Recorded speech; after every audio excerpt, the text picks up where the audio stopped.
La musculatura del abdomen forma lo que se denomina en conjunto la faja abdominal, por delante y por los lados. Son 4 músculos: el recto mayor del abdomen por la parte anterior, desde las últimas costillas y el esternón hacia el pubis, el transverso del abdomen, que es más profundo y es un músculo de relleno, el oblicuo menor o interno, que es un músculo de relleno, y el oblicuo mayor o externo, que es más externo y es un músculo de revestimiento. Con los músculos de relleno, el transverso del abdomen y el oblicuo menor, ocurre lo mismo que con los intercostales. Arrastran el paquete básculo nervioso al emigrar. Este se localizará entre el transverso y el oblicuo menor. La irrigación y la inervación le llegan al mayor desde la profundidad.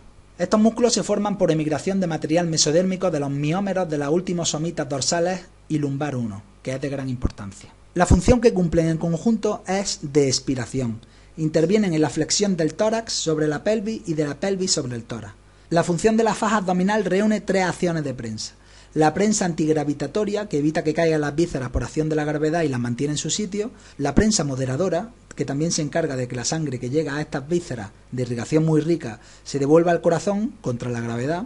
Y de prensa evacuatoria, ya que estos músculos intervienen en la evacuación tanto de heces como de orina, así como del feto en el momento del parto. Vamos a verlos uno por uno. En primer lugar, el recto mayor del abdomen. Es el más anterior de los músculos abdominales, está interrumpido por unas intersecciones tendinosas que aparecen al contraer el músculo en forma de ranuras transversales, lo cual le da un aspecto típico, como troceado en cuadros. El recto mayor del abdomen lo componen 2 fibras longitudinales que se van a insertar en la cara interna del quinto, sexto y séptimo cartílago costal y en el apéndice sifoide. Por la parte inferior se inserta en el pubis en el espacio que hay entre la sínfisis y la espina del pubis. Sus funciones son la expiración, la flexión del tórax sobre la pelvis o viceversa y la función de contención de vísceras y de prensa moderadora. La función de prensa evacuatoria es más acusada en su tercio o cuarto inferior. En cuanto a la inervación, procede de los 6 últimos nervios intercostales y del nervio abdominogenital mayor.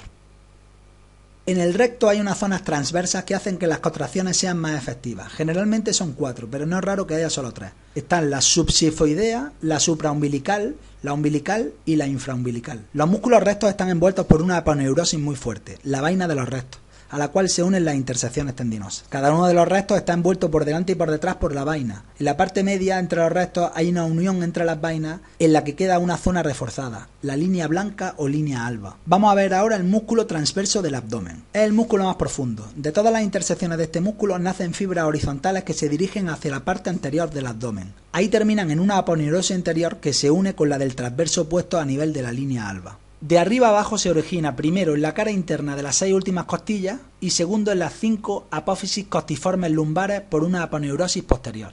Y se inserta en la mitad anterior de la cresta ilíaca y en el tercio externo del ligamento inguinal y de ahí salta hasta el pubis formando un arco.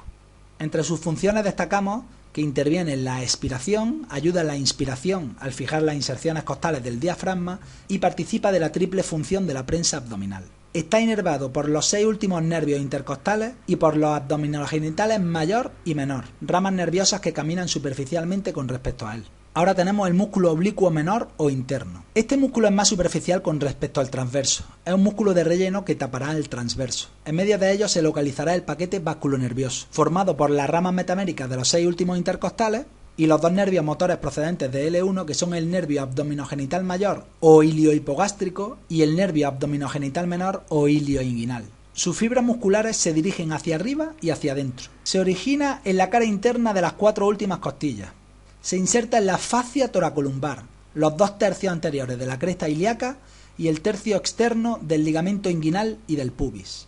Sus inserciones inferiores son el ligamento inguinal y el pubis, coinciden con las del músculo transverso formando el tendón conjunto u hoz inguinal. Por delante, su aponeurosis llega a la línea alba pasando por delante de los músculos rectos, una hoja anterior y la otra por detrás, la hoja posterior. En el tercio inferior del músculo recto, ambas hojas pasan por delante. Su función principal es la prensa abdominal, sobre todo emuntoria, predominantemente la expiratoria, pero interviene en la inspiración también. Y gira el tórax hacia el mismo lado en contracción unilateral, es flexor del tronco. Está inervado por los 6 últimos nervios intercostales y por los abdominogenitales mayor y menor. Ahora vemos el oblicuo mayor o externo. Es el más superficial de la faja abdominal. Sus fibras revestirán a los músculos transverso y oblicuo menor.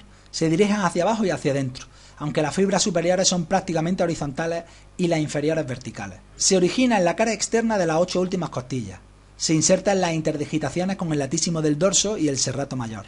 Por abajo se inserta en la mitad anterior de la cresta ilíaca y a lo largo del ligamento inguinal formando la cintilla iliopubiana. Por delante, su aponeurosis llega a la línea alba pasando por delante del músculo recto. Es un músculo expiratorio, flexor del tórax o pelvis, y cuando se contrae de un lado, rota el tórax hacia el lado contrario. Contribuye en la acción de prensa, sobre todo en la antigravitatoria. Está inervado por los 6 últimos nervios intercostales y los abdominogenitales mayor y menor. Vamos a ver ahora el músculo triangular o piramidal del abdomen. Este músculo a veces falta, lo vemos al abrir la vaina de los rectos. Se origina en la línea alba por debajo del ombligo y se inserta en la sínfisis del pubis englobado en la vaina de los músculos rectos. Su función es tensar la línea alba. Está inervado fundamentalmente por el 12º nervio intercostal o también llamado nervio subcostal y por el iliohipogástrico o abdominogenital mayor. Y para finalizar vamos a ver la vaina de los rectos. La vaina de los rectos es un estuche aponeurótico que protege a estos músculos. La forman las 3 aponeurosis de los músculos abdominales. Por delante el oblicuo externo y la hoja anterior del oblicuo interno. Aquí tenemos el oblicuo interno. Por detrás el transverso y la hoja posterior del oblicuo interno. En el tercio o cuarto inferior de la parte posterior de la vaina, esta no existe debido a que todas se van por la parte anterior. Esto visto por la parte posterior del músculo recto forma un arco llamado arco de Douglas, que es la expresión morfológica de la interrupción de la aponeurosis de inserción del músculo transverso y de la hoja posterior del músculo oblicuo menor. La vaina de los rectos resulta pues de una dependencia de la aponeurosis de inserción de los músculos transverso, oblicuo menor y mayor del abdomen. Y con esto damos por finalizado el tema 7 sobre presoma parietal. Un saludo.